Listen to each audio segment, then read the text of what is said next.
Corona को लेकर भारत के लिए फिर बड़ी गुड न्यूज है। संक्रमण अब धरातल पर आ चुका है। बीते 24 घंटों की अगर हम बात करें तो 72 दिनों के बाद में सबसे कम केसेज आए हैं, तो पॉजिटिविटी रेट भी घटकर 5% के नीचे चली गई है। वहीं देश में कोरोना के मामले 1 लाख से कम आने का ट्रेंड लगातार बना हुआ है। पिछले 24 घंटों में कोरोना संक्रमण के 70,000 नए मामले सामने आए हैं। केंद्रीय स्वास्थ्य मंत्रालय के ताजा आंकड़ों के मुताबिक ठीक होने वाले लोगों की तादाद भी लगातार बढ़ रही है। पिछले 24 घंटे में 1,20,000 लोग डिस्चार्ज हुए हैं। अब देश में कोरोना वायरस के एक्टिव केसेस भी 10 लाख से नीचे चले गए हैं। देश में कोरोना मामलों में कमी के बीच टेस्टिंग की संख्या को बढ़ाया हुआ है। ICMR के मुताबिक रविवार को देश में 15 लाख से ज्यादा नमूनों की जांच की गई। तो वहीं देश में पिछले 24 घंटों के भीतर कोरोना वैक्सीन की डोज 34,84,000 लोगों को लगाई गई है, जिसके बाद कुल वैक्सीनेशन का आंकड़ा 25,32,00,000 के पार चला गया है। कोरोना से मौत के नए आंकड़ों ने बढ़ाई चिंता। दोस्तों, देश में कोरोना का ग्राफ तो गिर रहा है, लेकिन इसी दौरान कुछ राज्यों से मौत के आंकड़ों ने चिंताएं बढ़ा दी हैं। पिछले 6 हफ्तों के दौरान 4 राज्यों को छोड़कर हर राज्य में कोविड-19 से मौतें दोगुनी हो चुकी हैं और कुछ राज्यों में ऐसे हालात हैं जहां मरने वालों का आंकड़ा 4 गुना तक बढ़ गया है। हालांकि पश्चिम बंगाल, ओडिशा, आंध्र प्रदेश, त्रिपुरा और केंद्र शासित प्रदेश लद्दाख इस ट्रेंड को कम करने वाले राज्य हैं। तो वहीं महाराष्ट्र, कर्नाटक, तमिलनाडु, दिल्ली और उत्तर प्रदेश ने सबको चौंका के रख दिया है, जहां कोरोना से सबसे ज्यादा मौतें हुई हैं। वहीं बिहार से जो आंकड़े आए हैं उन्होंने तो पूरी दुनिया को ही चौंका के रख दिया है। वहां से जो संशोधित आंकड़े आए हैं वो इस ग्राफ को बहुत बढ़ा देते हैं। वैक्सीन के पेटेंट हटाने पर भारत की बड़ी कामयाबी।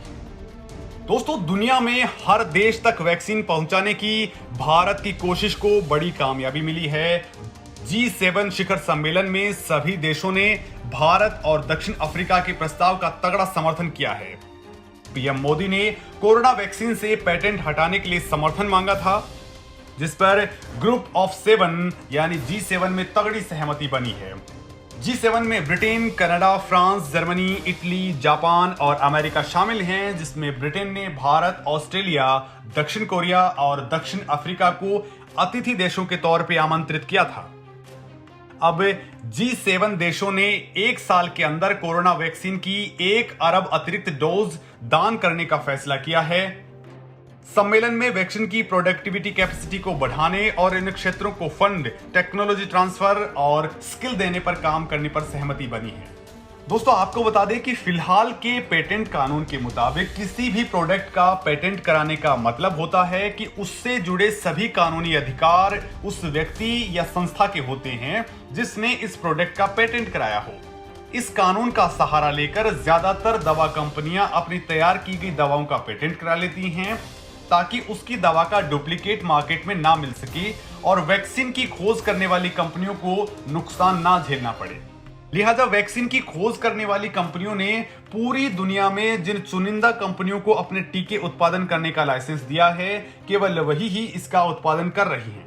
लेकिन इसके चलते दुनिया भर में वैक्सीन की किल्लत है और इसी किल्लत को दूर करने के लिए भारत ये बड़ी डिमांड कर रहा था। पेटेंट के हटने से दुनिया भर की कंपनियां कोरोना वैक्सीन का उत्पादन कर सकती हैं, जिससे लोगों तक वैक्सीन की पहुंच बेहद आसान हो जाती है। भारत में कोरोना का डेल्टा वेरिएंट हुआ खतरनाक। दोस्तों, भारत में पहली बार खोजे गए कोविड-19 के सबसे खतरनाक म्यूटेंट डेल्टा का एक और म्यूटेंट सामने आ गया है।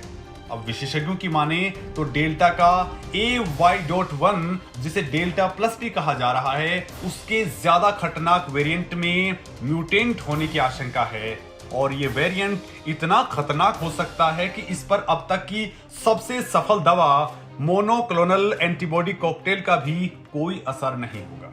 मोनोक्लोनल एंटीबॉडी कॉकटेल 2 दवाओं का मिक्सचर है। इसे 2 दवाओं कोसिरिविबाम और इमदेविबाम के 600 mg की डोज को मिलाकर के तैयार किया जाता है।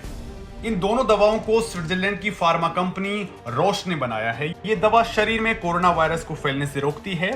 वहीं दिल्ली के institute of genomics and integrative biology के डायरेक्टर और कम्प्यूटेशनल जीव विज्ञानी डॉक्टर विनोद स्कारिया ने बताया है कि इस वेरिएंट यानी डेल्टा प्लस में K417N म्यूटेशन के अधिग्रहण की विशेषता थी जो इम्यून एस्केप से जुड़ा हुआ है। उन्होंने बताया कि K417N के लिए वेरिएंट फ्रीक्वेंसी भारत में बहुत ज्यादा नहीं है, लेकिन जैसे जैसे डेल्टा विकसित हो रहा है वैसे वैसे नए और खतरनाक म्यूटेंट का खतरा भी बढ़ता जा रहा है। हमें इस म्यूटेंट पर फिलहाल और रिसर्च की दरकार है।